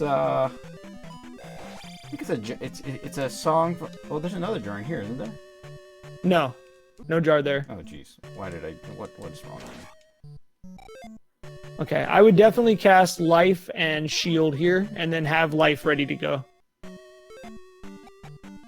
This guy's easy though. Well, I'm gonna just play him cautiously. Let's do the good old. I don't even know if I need to. Oh, okay. I don't even know if I need to like. I don't know. I've always done it that way. That was a good fight, man. Nice. There's a very advanced strat that involves dodging the mace, jumping into his hitbox, and mashing. It's extremely difficult, and honestly, what you just did wasn't that much slower, like maybe 5 seconds slower. That was really good. This now we just upgrade everything. Get the 666. Yeah, so don't take attack 9. That is a common mistake that a lot of runners will make, and that will be the end of your routing. So definitely make sure you're careful here and take attack or magic 6 and life 6. Have you ever done that before? Oh, never. No. It never happened. It never will either. No, I've never ever taken attack 9 on PB pace and ruined my first sub 80. my very first legit shot at sub 80, I took attack 9. That's awesome. That's fantastic. That's cute. It's just so easy to do because you'll take like a bad encounter or you'll miss something and you're not expecting that level up. And then suddenly, oh, boop, it pops up and you freak out and you just panic mash start because you're so focused. And if you do that, it's pretty much rip run. I lost my PB because of that. You skip these? Is there, like... The first one you can skip. There's a very intricate walk we do called the River Dance. There's another setup for it that involves going into Firetown. But basically, it makes it so there's like a frame-perfect spawn that you can manipulate so that you can skip that easily. You can skip it the old school way as well, but the other two, these two are pretty much forced. Okay. These guys, all right, so what I hope it did. What's my leveling situation here? Do I get this 3500 upgrade? So if you want life 7, you can get life 7, but it's going to involve you killing a lot of extra enemies in Palace 6, and you're going to have to get a couple extra P bags. Honestly, I wouldn't recommend it if you're going for the 1cc. If you're going for just trying to beat the game and you don't care if you game over, then it's up to you. I should get life 7 I would now. suggest, if you're going to go for it, then do it, yes. But this does put in jeopardy you getting Magic 8.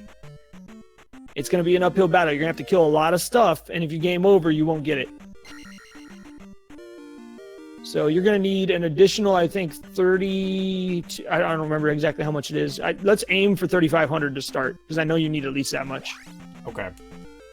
There is a P bag in the forest. 300, right? Yeah, I think I know where that is. Yeah, do you know where that is? Okay. It's like, after I'm coming out of, it's like southeast of this cave I'm going to, right? Yeah. But pretty much any large enemy that gets in your way right now, you're going to want to kill them. Yes, yeah. Oh, of course we get a jar! Let's go. Oh, the game knows, man. Zelda 2 knows. Yeah, so like using fire here is a little less safe, but you're going to get an additional a bunch of XP here, which is why some runners will use fire. And this is literally the only place in the entire speedrun where fire comes in handy. Is there another one here? Is this fire as well? Oh no, this is not fire. This guy might not be worth killing. Okay. I wouldn't kill the red one unless you can, like if it's going to be easy.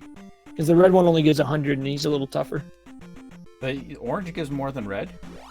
Yeah, I don't know if that was a glitch or intended, but that's the only case where the red enemy gives less XP than the orange one. This one, we got this is the good old spell here? Oh no. How do you spell the spell? Oh boy. You use the spell? Some enemies, you can kill them, like they turn into like little aches, is it? Yeah, so there's actually a couple spots spell comes in handy in the speedrun. For example, the Valley of Death. Anytime you take an encounter, those MOAs that fly around and knock you in the lava, if you use spell, they turn into bots. They're still not entirely safe, because they can still troll you and knock you in the lava, but they're much easier to deal with than the MOAs, and much less dangerous. So a lot of runners will get that red jar to the right of the entrance to the Valley of Death. Do you know which one I'm talking about? I have to get that. And they'll make sure that they have magic, and they won't use life unless they absolutely have to. They'll just spam spell on every screen to get rid of the MOAs. Spam spell? Yeah, just use the spell for a spell, and you will spell victory. Oh, God. Also, it's very important here that you pose as you cast spell to raise the building from the earth, which has a very non-PG name in the speedrunning community. But the pose is important here. So let's see what we got. I'll rate you. Wait, what is the... Oh, wait, that was weak. No, oh, God. Oh, no! Dude. Well, I appreciate the effort. I was trying to up... And... I was trying to up... Is that what we were going for? There was effort there. A little rough on the landing. I would give that a 6.9 out of 10. Okay, all right. We'll take it.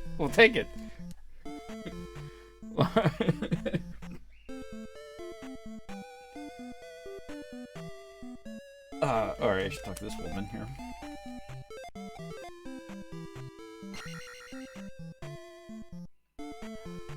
All right, so we gotta get... Oh, I would probably top off my magic real quick. Oh, jeez. Did I walk by her? Yeah, you walk by her. Just to be safe. I mean, you only have 2 lives left, so... Yeah. Just my own 2 cents. I was looking at my, But we want to get to... The life is the lowest, so like 3,500, that's a magic upgrade right now, right? I believe so, and that'll give us an idea of how much XP we need. You're pretty much going to have to kill everything from this point forward until we know for sure. And you're going to need a little luck. So kill this orange Lizalfos if you can. So the goal is to get 887, right?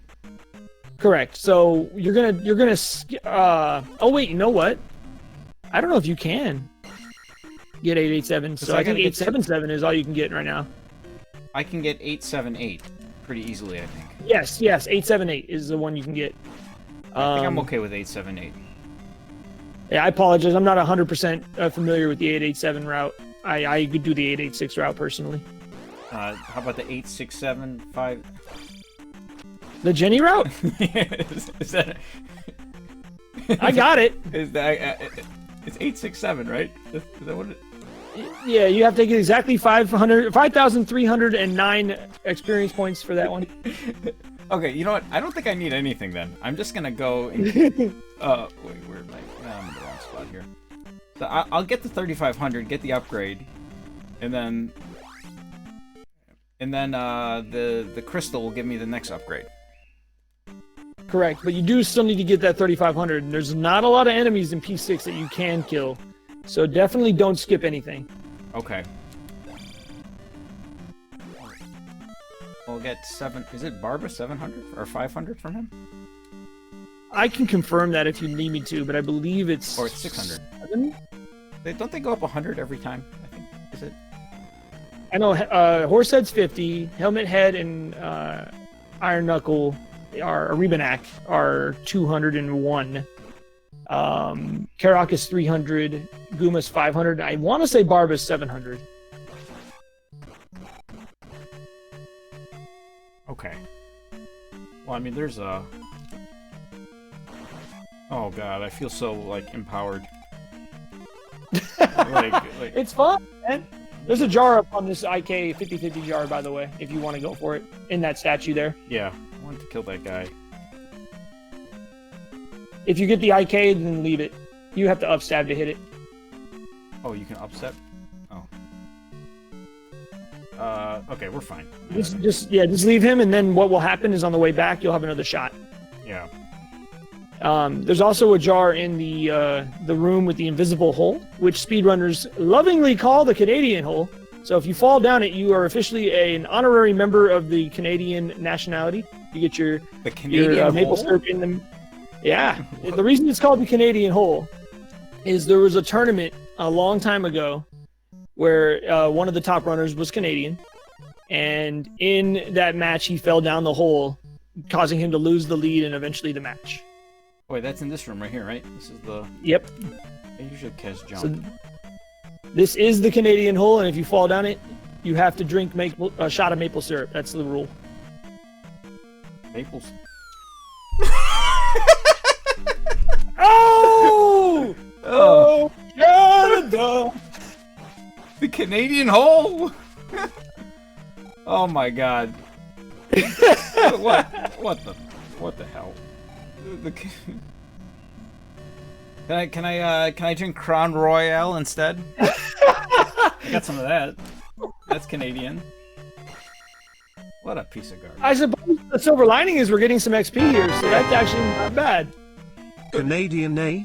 I love me some poutine. Oh boy. Don't worry, we've all done it. You're not alone, I promise you. I've fallen down that hole more than I like to admit. And that mace hit, by the way, is pretty much unavoidable. Alright. So, there's one block after the statues, then you... I don't know. 2 blocks.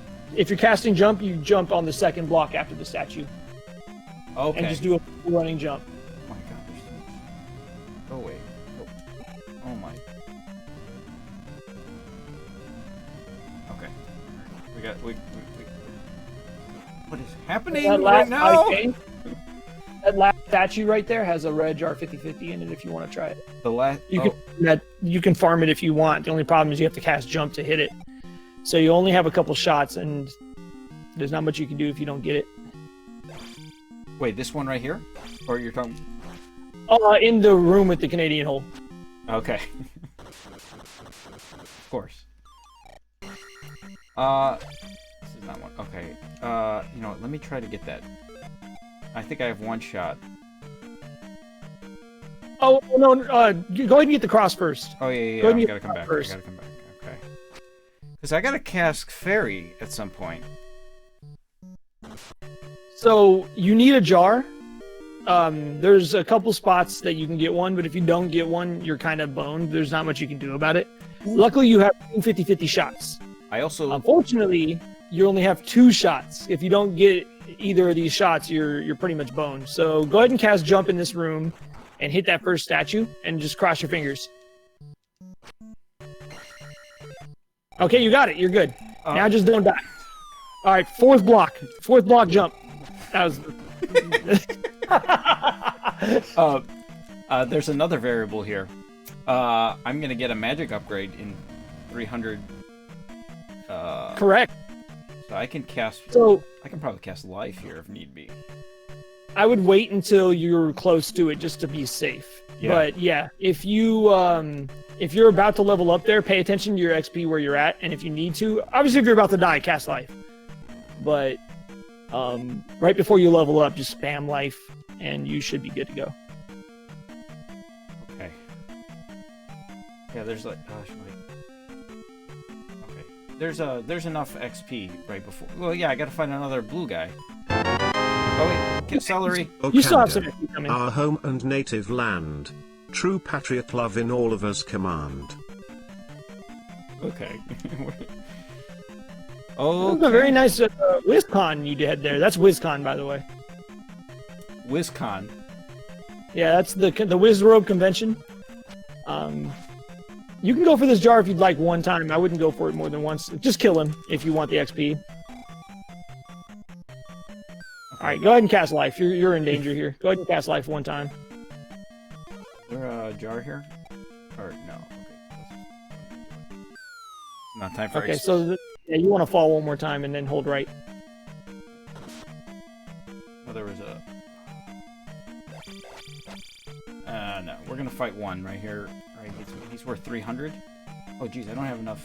Go ahead and press start real quick. Let me see what our situation is. Do I have enough for fairy?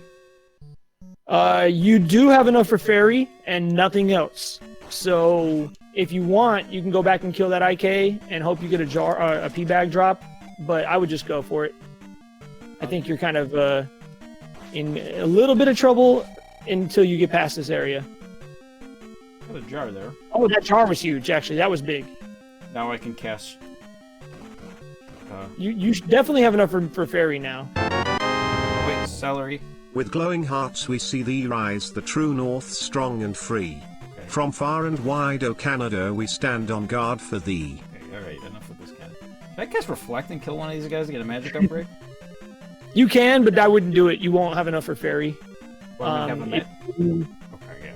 There's more SP coming up in a minute. You should be fine. Go ahead and cast fairy here and just get through. Just be careful not to take any hits.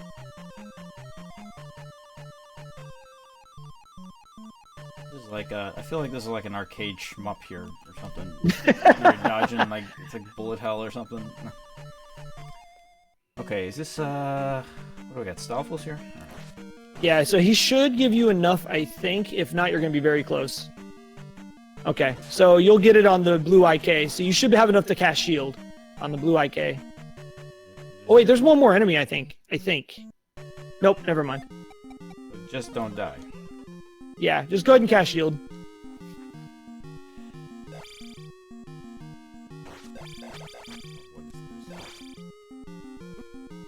Don't die, mouse. Don't get back here.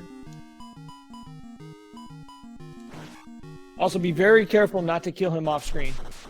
Oh. Oh, that was close. If you kill him off screen, the key won't spawn, and that's also a soft lock. Go ahead and take magic here. There you go. Okay, so I gotta. Should I get the light? No, there's no reason to get the light. Can I cast 2 fairies? You can cast. So fairy takes, I believe, 40 points right now. Each of your magic containers is 16. So you should have enough to cast life and jump, I believe. Go ahead and press start. Let me see real quick. I'm thinking, can I get fairy to get the free guy? Can I get this free guy? You can. You absolutely could. I would just kill the IK and jackhammer the IK. Use jump to get over there.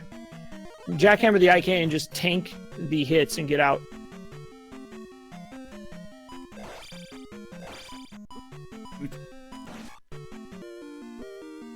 Okay. All right. Yes. Oh no. All right, now just be careful not to get hit too many times. Perfect. Now Q fairy before you fall. Oh my god. All right. Now, real quick before you fight Barba, Q jump. And then as soon as you enter the screen, if you hold right, he'll always spawn in the right pit. But if you stop at all, then it's random. So if you go back to the other screen, oh well, you already cast it. Just go ahead and go for it. Oh. Oh wait, why am I not casting shield? Okay, I know there's like all sorts of good jackhammer strat. I'm just gonna try. Yeah, don't worry about the jackhammer here. Just be extra careful. It's fine. Luckily, we have that extra life, so if you can survive this, you're in great shape. Is this random, his spawns? Yes. So what we do is if you enter this screen and you go all the way to the right without losing any frames, he'll always spawn in that right pit. So you can time a jump and land on his head and just jackhammer his head, and that's the speedrun strat. Okay. Nice, man. That was a pretty good P6, all things considered. We even got a little vacation to Canada. It was good. The two vacations in Canada. Well, Canada's, you You know. got 3 lives now, man. You're in there, and there's an extra life in GP if you want it too. We will get that. Okay, Not bad at I'm all. not gonna get... I would go ahead and ferry this, just to be safe. But you are going to need to get the red jar, since right here you're going to get a life up. Did I wait? Yeah, whatever. If you want to go for a magic 6, you can, or magic 8, you can. But you're going to be, yeah, it would have been tough. You would have had to kill a lot of stuff.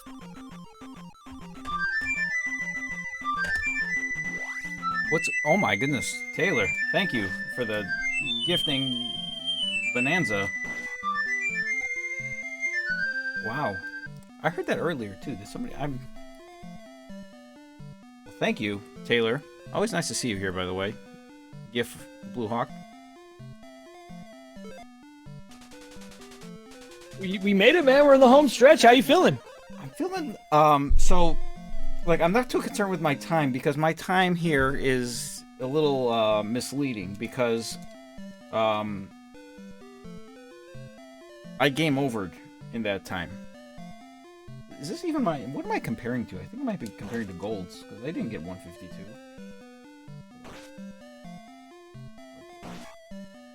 Let's see. This is my first time speedrunning game. Person is 4.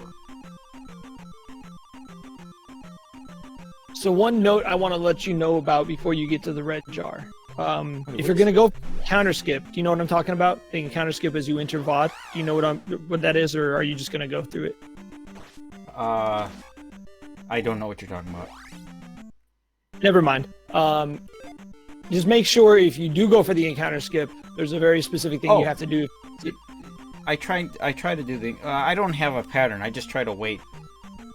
And just plan. Okay. I'm... If you don't get the encounter skip successfully, pause it and I'll tell you what to do. Are you talking about this one right here? Oh, Yes. shoot. If you don't get this, pause it. Okay.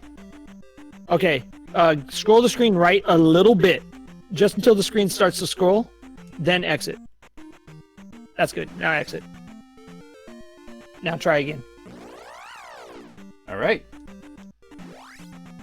Look at you. If you don't scroll the screen, then the red jar will despawn.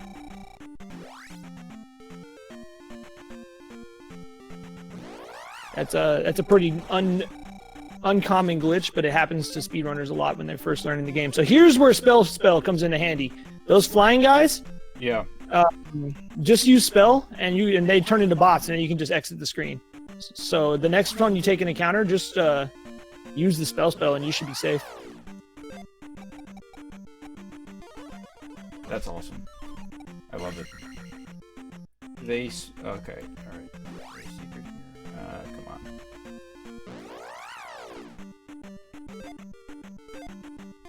So Nice encounter skip. Did I get the encounter skip there? I don't even know if I did. You did. I think you did. Did I not cast spell here? No, you did. I would definitely exit these screens left, so you don't have to mess with the coconuts. Coconuts. We call them. I don't know what their actual name is. The flying eyeball guys. Okay. Where There's is no this? extra Moa over there. So the VOD, for those watching that don't know exactly what's happening, has a bunch of encounters that are forced. I think you were a tile too low there. We'll see. Those enforced encounters that he's skipping are extremely difficult screens. These screens right here. They're super, super difficult screens. Go up one tile. Now go. Now go. Okay. I don't know if you got it or not. Was I like I think I was a square off or something. What is going on? Yeah, I think you were too low. So these forced encounters are extremely difficult to get through. Okay. And if you try to do them, then there's a high probability of a death, even for top runners. These are very difficult screens. So skipping them, the game can't load 2 encounters at once, so it prioritizes the overworld encounter over the forced encounter and allows us to skip these. So when Link respawns, he's already on the tile, and therefore the game can't put him in the forced encounter. So it's kind of a neat trick we use a lot. It saves time as well, because not only are these forced encounters longer screens and more dangerous, But there's also the fact that you're just saving time.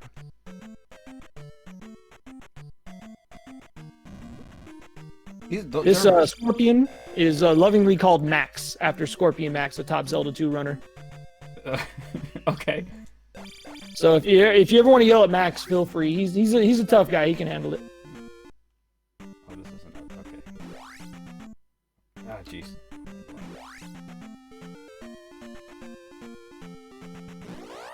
All right. Pretty sure I got that. Very nice. That's the last encounter, Skip. Now you just have to get through that final cave, and you're in Great Palace. Oh boy. So, my number one goal is to beat this game without getting game over, because then I can submit a time. Because I don't have that at all. Oh boy, this is gonna be a problem right here. And that's really a great first goal, by the way. Let's go. Alright, what do I got here? Alright, so welcome to Great Palace. Sour pleads in chat. Right. And for the first part of this dungeon, you're going to go left at the bottom of this elevator. You're going to find your first spicy chicken. This is where I get game over for the first time. Or you might die. It's okay if you die here. It's not a big deal. You have 2 extra lives. I'm going to get you another one. I'm going to walk you through this, man. We're going to get through this together. I got you. Okay. All right. So just try to get through here. Nice. Jump over the invisible pit and go all the way to the elevator on the left. And then when you get to the bottom, you're going to go right. And you just go right forever, basically. Not forever. For the most part, there's another elevator you'll go left on at the very end. But I got you. So go left here, or right here, I'm sorry. I think I got this. Already giving you the wrong directions, man. Look at me, I'm a terrible guide. That's you know. This is all the dungeon. We're the ones who write the guides here. But, you know, I don't... Is there a jar here? I don't believe there's a jar in this one, but there is a jar in the next one. And that's the one that you're going to farm if you can make it there. It's going to help you get through the rest of the dungeon. So if you do take a death here, don't be afraid to use your magic, because we're gonna have jars and stuff that we can farm if we need to. I hate this. So with these screens, again, same trick as before. If you kill them, try not to let the screen scroll too far left, otherwise they'll respawn. And when you hit those blocks, it can be what causes them to respawn. So it's kind of tricky. Okay. I didn't know moving left did anything. That's For some reason, it only does that when you go left. When you go right, or if you're moving left and you have to kill them, they usually will respawn anyways. Okay, so we're in okay shape. Just make sure you don't be too conservative with your magic here. If you need to cast something, cast it. We'll be fine, I promise. Just don't die. Yeah, we have a command for that, JDD. Yeah, there. Thank you. Thanks, Chad. Okay. Should I get? I don't need magic. I don't think it's not worth farming that one, right? I didn't even know there was a magic jar there, if I'm honest. Go right. All right, you're gonna take a right here. There's another spicy chicken. This is a tough one. He's gonna be firing as soon as you get there, so just be careful. Go off the screen. Go off the screen. Thank you. Oh boy. Alright, so here's our magic jar. You can reach it with an upstab. So when you get through this area, and you can kill those heads if you need to, you're going to just upstab the jar, and if it spawns a Foca, leave. Go down the elevator. Don't kill the Foca. Right. Great. We did it. In this room, you're going to want to cast Jump and Shield. And this is the Scott Bekula room. The quantum room. Oh, this is the one with the blue Foca, right? Yes. Okay. I just hide here. You can kill him, or you can just try to get past him and go up high. Either way, it's tough. You can kill him. Yeah, absolutely. This trick is just safe. It takes forever, but I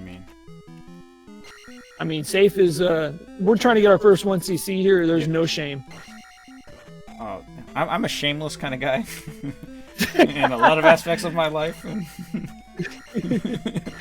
You're doing quite well, honestly. I'm very impressed. Thank you.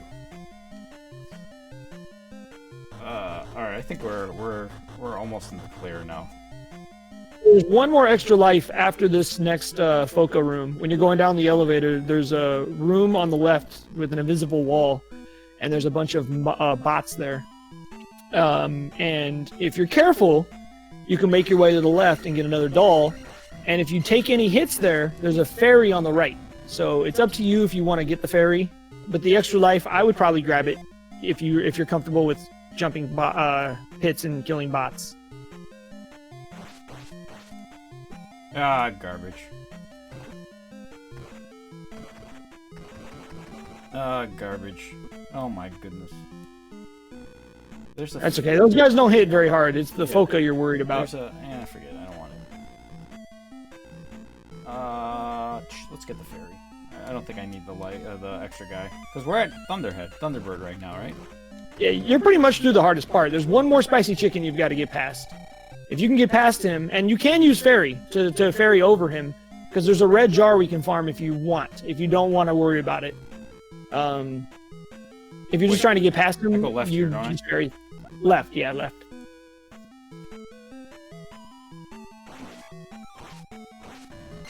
Look at that point bag. This is the last one, right? Now we fall down. We go right. Yep, you're gonna fall down and don't touch the bot. If you touch the bot, you'll have a bad time. You have a boss bot here coming up in a moment. I always upstab and just run to the right. Yep, that works. Whee! I love how these bots are like super powered. Okay. Alright, we're good. We're in great shape here. We don't even. So there's one last thing you should know if you want it. There's a red jar. There's 2 chances for red jars in this room if you go to the left, but they can be Focas. So be ready if you want it. If you're just gonna go for it, you're there. Just do the thing, man. Good luck. We got this. This is a no. Oh wait. Did I mess up right there? Oh no, I didn't. Okay, good.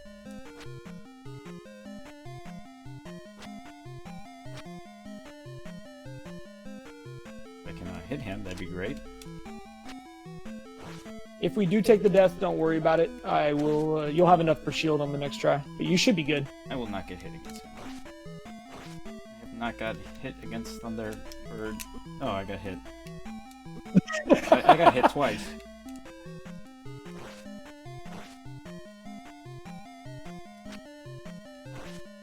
I don't know if casting jump is even a... Oh, come on. Why am I missing so many things?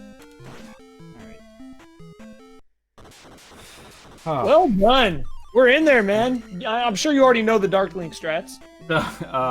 Go walk... Stay on the left and... You got this, man. I might die. Come on, your first 1cc is within reach, man. Let's do it. All right, bastard.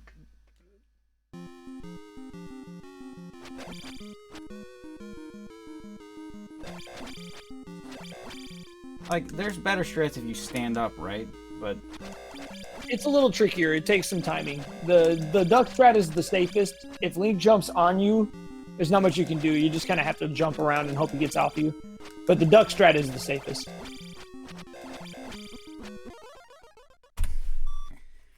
Woo! There it is. Congratulations, GG, man. all right.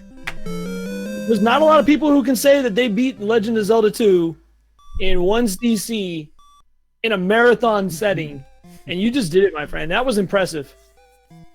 JSR, I got to say, thank you very much. This has been very insightful and helpful. It's been a lot of fun. I appreciate you coming by.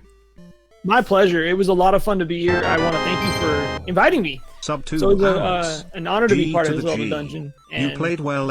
obviously, I'm a huge fan of everything you guys do. I'm going to be watching this marathon, and I wish you the best of luck going forward. In the least difficult game of the entire franchise, Link to the Past. It's going to be a walkthrough compared to this, right? The least difficult. Wow. I'm just kidding. You know, yeah, well, that's easy. I run that game, so I know that. Well, wait, spinach? Dot. Oh, just, okay. Just dot. Um, I've got like an 140 or something on that game. That's actually really good. Yeah, so that's the game I know the most, I would say. I'm doing a different category though. I'm doing the glitchless dungeon order. It's like one of the. Ooh, I'm excited for this one, man. Yeah. Well, best of luck, and again, thank you so much for having me. It was a pleasure to be here, and I wish you luck going forward in the marathon. Time for a shower speed run. I'm gonna use the bathroom again. And oh my goodness, Cameron, thank you. Oh, by the way, thank you all the GGs for everybody. I can't get through everybody. Taylor, I know. Thanks for all the subs, and Cameron, and oh, Cher, how are you? Okay, I'm gonna use the bathroom, and I will see you guys. Oh wait, hold on. Let me oh wait, no, this is wrong. There we go. Clearly, I'm what time is it? 1 p.m. Eastern.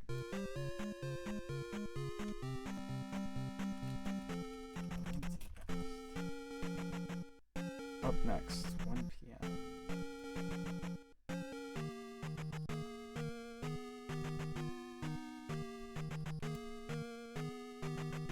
That is in 4 minutes, so let me get this set up. Oh boy, this is not right.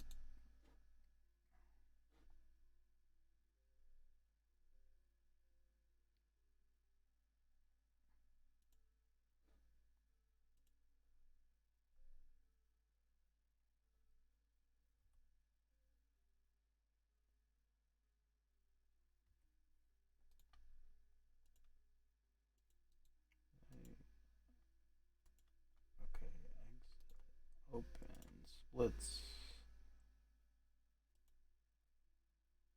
glitchless dungeon order. There we go.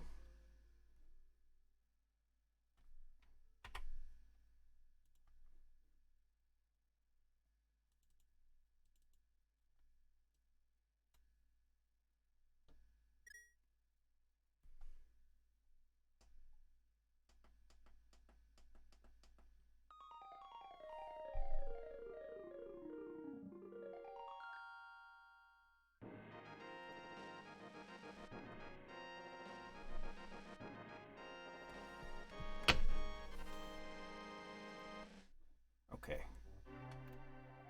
Alright, now I can go to the bathroom.